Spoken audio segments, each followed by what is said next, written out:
My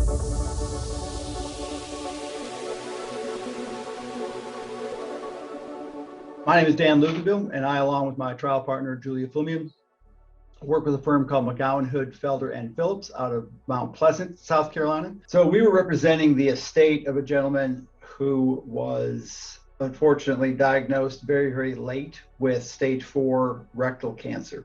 In this case, what we needed to do, obviously, was to prove the negligence of the doctor in failing to order specifically a colonoscopy.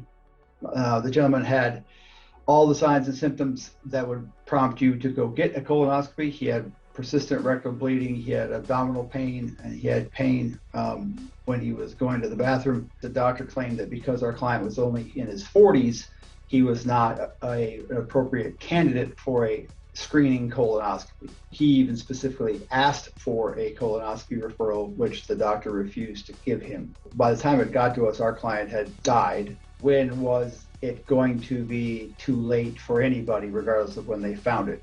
So we had a primary care doctor, internist, which matches the specialty or the training of the target defendant in this case.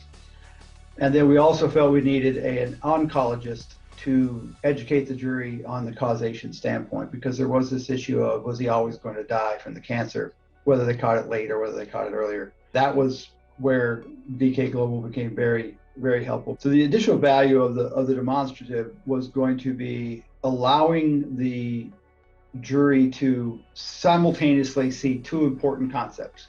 One, the size of the tumor, which helped explain the symptoms that he complained about in his deposition. And then two, putting that on a timeline that matched key events. And those key events were when he was interacting with the doctor.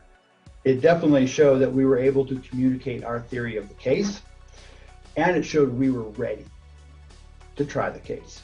And so that allowed me to take the position of, here's a number you can buy yourself out of harm's way. We're getting ready for trial. Don't call me until you have that number. They, of course, kept calling me, but they kept calling me in increments of $700,000 and $800,000 until they got to the 4 times the last offer they made at mediation. What's really important about using visuals is if they see it and believe it first, it's very, very hard for the defense to get that out of their minds. Once they see it and it makes sense to them, 9 times out of 10, case is over.